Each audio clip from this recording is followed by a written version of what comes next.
Hey guys, MC and Mike here.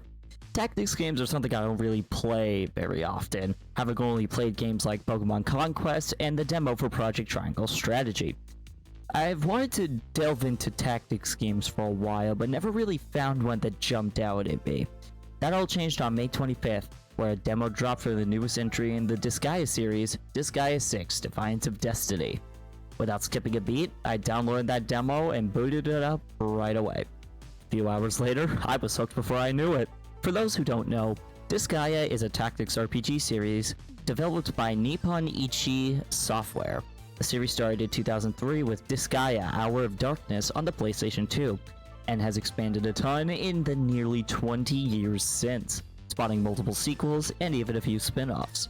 Today, we're talking about the latest entry in the series, Disgaea 6, Defiance of Destiny. I had the honor of being given a review copy courtesy of NIS America, so thank you for sending over the review code, I very much appreciate it. If you want to learn more about where you can get Disgaea 6 and some more general information about the game, I have a link to the official website in the description down below. Aside from the really cool name, Defiance of Destiny, what do I think about this game? Well, allow me to enlighten you with my first impressions of this amazing tactics RPG. If you haven't played the demo yet, I highly recommend doing so, as I'll be talking about characters and gameplay elements that come from the demo and beyond, so consider this a spoiler warning. The gameplay, when you really break it down, is just like any other tactics game. You've got your party members and the enemy team fighting on an isometric grid while having to take into account the finite space you're given to work with. Your party members are varied in how they can move and how far they can move, what kinds of attacks they have, and what skills they can use. However, that's where the similarities to other tactics games end, because Disgaea has developed quite a unique identity for itself. Typically in tactics RPGs, your base stats are in the single digits and progressively increase. However, Disgaea throws all of that out of the window by having all stats start in the quintuple digits. Yeah, I'm serious, your stats and damage output are all in the 10,000s. This really threw me off when I first played the game, because this was far from what I was used to seeing in traditional RPGs. It became clear very quickly that large numbers are fairly common in both this game and previous entries in the series. Disgaea 6 has the highest level caps and stat values in the series history, with the player level being able to go up to 99,999,999. And that's not an exaggeration. Even crazier, your HP and SP cap off at 10 quadrillion, the max damage output is 1 quadrillion, and your other stats can reach upwards of 100 billion. Even though I've played very few tactics games, I don't think I've ever seen a game casually throw numbers this large around. One might wonder, with stat potential this monumental, wouldn't it be easy to become overpowered? That was what I thought at first, but it seems that's actually your goal. In fact, the game actively encourages you to reach astronomical stat values and levels to destroy anything in front of you. In addition, there's plenty of in-game resources to help you achieve this, like a dungeon that you can infinitely go through in the form of the item world, some quests you can work on for stat boosting items, and even a bar that serves stat boosting drinks and is run by a succubus. Wait, what? Over time, you build up your party with different types of fighters. You start off with just a heretic, a mage, and a warrior. You quickly expand into many more party members and even make duplicates, so you can have an army of Prinnies. Come on, look at this Prinny. How could you say no to that face? Having a big party is great, but what good is a bunch of party members if they're not strong? Well, you could just level them up, but Disgaea encourages you to go further. Enter Super Reincarnation. Super Reincarnation is one of the main mechanics of the Disgaea series and involves you resetting your character to level 1. Why would you want to do that? Well, Super Reincarnation, while it does reset your level, it also improves your stats and allows you to grow stronger, faster. While reincarnating, you're able to use a currency called Karma. With Karma, you can improve your base stats, but you can also enhance other skills like movement range and damage output. This is a really interesting mechanic, as while you have to regain some levels again, you definitely feel a lot stronger in doing so. What I will say this game can improve on, however, is the way the game tells you about this feature. Disgaea 6 does talk a bit about Super Reincarnation, but it leaves out information on how to gain karma to use when you do a reincarnation. I didn't find out until a little bit into Chapter 3 that there's a sub-menu called Demerits, where you do certain tasks like get to a certain level and earn karma from said tasks. If the game could explain that while introducing the player to reincarnation, that'd be a lot more helpful for the player to understand the mechanic.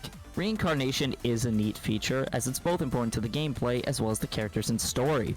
Disgaea 6 stars a zombie named Zed, who's tasked himself with the absurdly lofty goal of defeating the God of Destruction, a typical Tuesday afternoon for many of us, I'm sure. The story goes that Zed is in a reincarnation loop, meaning he reincarnates as many times as he needs to defeat the God of Destruction. His motivation for doing so? The God of Destruction captured Zed's sister Bieko, and Zed will stop at nothing to save her. One other big gameplay element I should talk about is automation. Disgaea 6 introduces a feature called Demonic Intelligence. This allows you to essentially program your party members to do certain things in certain situations when auto battle is enabled. This here is a screenshot from the tutorial, where the player is directed to create the following set. What this does is sets a conditional statement where if Zed's health goes below half, he uses a healing spell on himself. However, you also have to consider the alternative, or in this case, if Zed's health is above half. In the set here, I have it set so that when Zed's health is above half, he moves towards and attacks an enemy unit. Automation is a very useful tool for grinding levels, and it seems that Disgaea 6 fully embraces this sense of autonomous gameplay. I'll admit, I sometimes had the game just auto-battling for me when I wrote the script for this video. Hey guys, Android Mike here. I just wanted to make a side note about the gameplay that I forgot to mention in my original recording, so that's why this is being thrown in a little bit later. The performance of Disgaea 6 is okay. It's worth mentioning that throughout my gameplay experience, I noticed some frame drops. There is a performance mode that is available in the game's settings, however that didn't exactly stop the frames from dropping from time to time, so I think that's worth keeping in mind when you're picking up this game. To my knowledge, there isn't a PS4 version coming out internationally. The only PS4 version is available in Japan exclusively. Whether or not that comes overseas, we do not know yet, but I think it's worth mentioning how the game runs on Switch. Back to the video. Throughout the various chapters, each one ends with Zed super reincarnating, which is what progresses the story into the next world. Throughout the plot, Zed encounters multiple new allies like Misador, a king from the human world in Chapter 2, who is supposedly just Zed's wallet and not an ally. But he does fight alongside you anyway because he aims to be a hero. His whole attitude about money solving every single problem is fairly humorous, and even more so when Zed persistently rejects that mindset by saying money doesn't matter to him. Another fun character you meet is Melodia, a princess that's as cliche and stereotypical as a princess can be. She has some Disney-esque traits like always looking for true love, and usually in a constant state of singing. Much to Zed's dismay, she tags along so she can find her happy ending? Either way, I think it's safe to say Zed has taken a little bit of a liking to her, as much as he doesn't care to admit it. Speaking of the worlds you go to, let's talk about the visual design of Disgaea 6. Since the second I played through the tutorial and the demo, I fell in love with the art style. Disgaea 6 is completely rendered in 3D, from the map geometry to the character models. The graphics are very colorful, with emphasis on making combat as visually swift as possible. My favorite aspect of this is when you do absurd amounts of damage, so you see massive numbers above the enemy you're attacking. Even the character sprites when hovering over a party member have great artwork. Referring back to the comment I made about map geometry, it gives every world its own identity.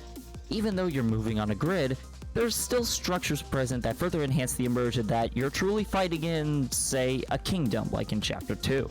The visuals look incredible, however, I do find that at some points the camera makes it a bit difficult to really look around the battlefield. Every battle you begin with the camera placed in a position when you're viewing the battlefield from an angled perspective.